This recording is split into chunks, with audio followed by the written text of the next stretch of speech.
is absolutely getting out of control. It's getting out of control now.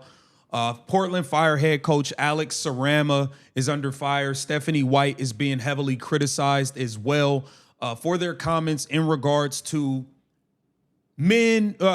People who are born as men that transition being able to play in a women's league. Okay, and these coaches are trying to tiptoe around it. You could tell Alex Sarama, he tiptoed around it as best as he could. He didn't want to just blatantly say he doesn't believe men should be able to play in a women's league. He tiptoed around it as much as he could, and he's getting blasted for it now. And it's like, even Stephanie White, she said she's not educated enough on it. She kind of tried to stay away from it, and now she's getting blasted for it. And you are putting coaches in a situation, you got to understand, this is nasty. These are people, they're here to coach basketball. And they're not going to risk losing their jobs to get in front of a podium and say, yo, I don't think men should be playing against women. I don't think men should be playing in a women's league. They're not going to say that. And they are now being put in a situation to where anything they say is not good enough if they don't say they believe that men should be able to play in a women's league. If they don't say that, it's a problem. And this is just getting out of control. We got to get into what they had to say. Welcome to Keep the Vision. Make sure you like, comment, subscribe, share the channel, hit the bell notification, hype the video. That'd be greatly appreciated. Let's get right into things. So here it says, Alex Sarama, Portland Fire head coach Alex Sarama is asked his stance on biological males playing in women's sports and does not give a straight answer. The question comes with the fever in town as a rally in support of Sophie Cunningham's stance on the issue goes on outside the arena. So take a look at what he had to say here. He's under fire for it. Stephanie White's under fire. This thing is nuts, man. What's your stance on athletes who are biologically male participating in women's sports? Yeah, I mean, my focus as a basketball coach, I be completely honest, like I don't think I've ever had to think about that. I'm completely supportive of people from all communities, all walks of life. So that's my stance completely. You know, I'm supportive of everyone in the Portland, the community. Would you be okay? And that should have been it. But he said, look, I'm just a basketball coach. I never thought about that. I'm not even into all that. But I support people from all communities. They couldn't leave it alone. They got to keep digging and digging and digging and digging. They couldn't leave it alone. You could see how uncomfortable he is even talking about this, but they can't leave it alone. We going to Stephanie White next. Would you be okay with biological males participating in the WNBA? I think I've given my answer already on that question. I don't feel like I need to go deeper there. I already gave my answer. I don't feel like I need to go deeper. He don't want nothing to do with it. And I don't think he's wrong for that answer. Like I said, I'm not expecting him to risk his job by getting in front of a camera and saying no biological men should not be playing against women in the women's league. I don't expect him to get on camera and say that. But he is under fire for it. Here it says, Alex Sarama spent multiple coaches as an assistant coach for the Cleveland Cavaliers. He knows firsthand that men have no business playing in women's sports. This is a cowardly answer. So he's getting it on both sides. Okay, the trans community is mad that he didn't say that, hey, we should be able to play. And the other side is saying, why didn't you say the truth and just say that they shouldn't be able to? He's not going to risk his job. And it's like you're putting these people in a no-win situation. Here it says, not hard. Women fought for their own sports. Men, once again, are trying to take it away. You can't be for women and say you're okay with men playing in women's sports. See, it's a no-win situation. That's why these coaches shouldn't even be answering this stuff, to be honest with you. Now take a look at what Stephanie White had to say as she's under major heat for it. What's your take on these anti-trans in women's sports rallies that have been following you guys in Seattle, Portland, and have been reported to come to the next stops in Minnesota? Yeah, I mean, look, I think, anytime there's peaceful protest, that's people's rights, certainly.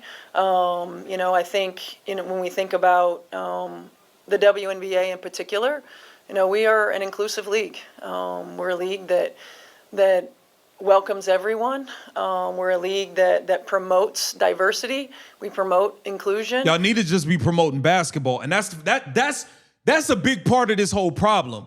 Y'all spend so much time promoting all this other stuff that y'all gonna got away from it. This is supposed to be about basketball first. Like, it's supposed to be about hoops. Not race, not skin color, not none of that stuff. Like, it's supposed to be about basketball, but this is what y'all open the door to.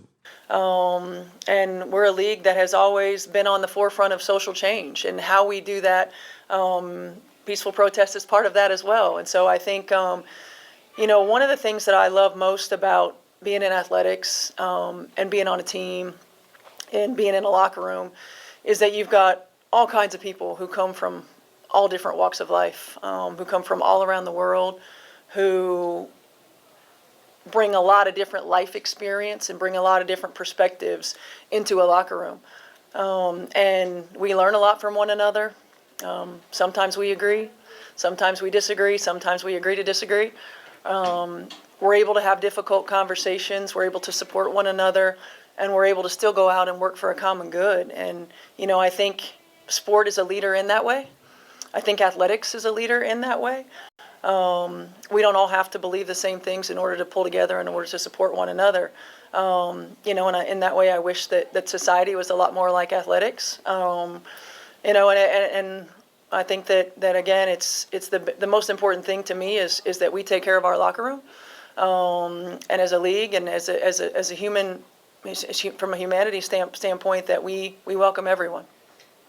Okay, she's trying to be nice about it. Okay.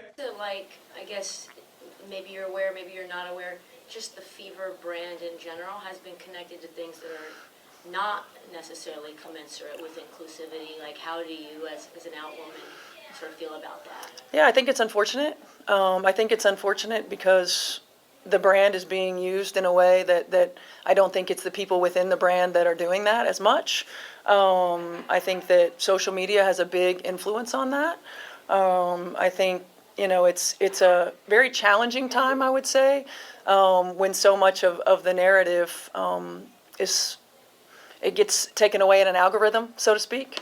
And then that's what we're discussing, and that's what we're talking about. And it's the nature of the beast of where we are right now with social media and with algorithms and with bots and with all of those things, which is why the interpersonal communication, the connecting, is so important. What's your stance? What is your stance on men or athletes who test as biological male participating in women's sports? What's your personal stance? All right, here they think it gay. Yeah, I mean, I don't know that I would say that I'm educated enough from a scientific standpoint. Okay. I don't ever believe that. Hey, look, that's scientific. Look, that's what we're running with. That's the best plead the fifth. I don't think I'm educated enough from a scientific standpoint. That's a cold one. Hey, Stephanie, that's a good one, girl. That's a good one, girl. That exclusion is an answer. I just don't. I do think, when we think about various levels of sport, various governing bodies of sport and things that go into that, like I said, I'm not educated enough at the different levels. I know growing up, I played with the boys all the time. So there weren't girl sports back then. Would you welcome a biological male in WNBA? Again, it's like, I don't know.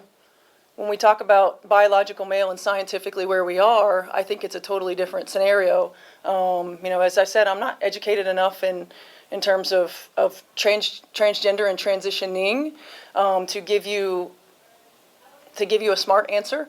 I would say, though, that I just don't feel like exclusion is an answer, and I think that we need to have deeper, more layered conversations. So that is why Stephanie White is getting destroyed online for those comments. This is why I'm saying, bro, the coaches are in a no-win situation when it comes to this. It's absolutely a no-win situation for them. Okay. It says if exclusion is never the answer, then why does the WNBA need to exist at all? NBA stands for National Basketball Association. It isn't exclusionary. The WNBA creates the exclusion. It stands for women's, thereby excluding men. So look, man. Stephanie White, here's a quick education. Boys/men can't become girls. See, this is the thing. Stephanie White, the queen of non-answers. This is a pathetic answer, not educated enough from a scientific standpoint. So now pay attention to this. This is an impossible question for her to answer. She clearly doesn't want men in women's sports, but she's involved in an industry that's run by and whose fans are, well, basically insane. So she can't actually share her opinion, give her a break. And I actually agree with that. I think these coaches are in a lose-lose when it comes to having to deal with this and answer this, because anything outside of saying, yes, I believe they should be able to play is going to be a problem. Like it's clear as day. It's clear as day. Both of these coaches danced around it, attempted to avoid it in a polite way, and it's still a problem. What says you? Get down in the comments. Let me know what you think. This is Keep the Vision. Make sure you like, comment, subscribe, and share the channel.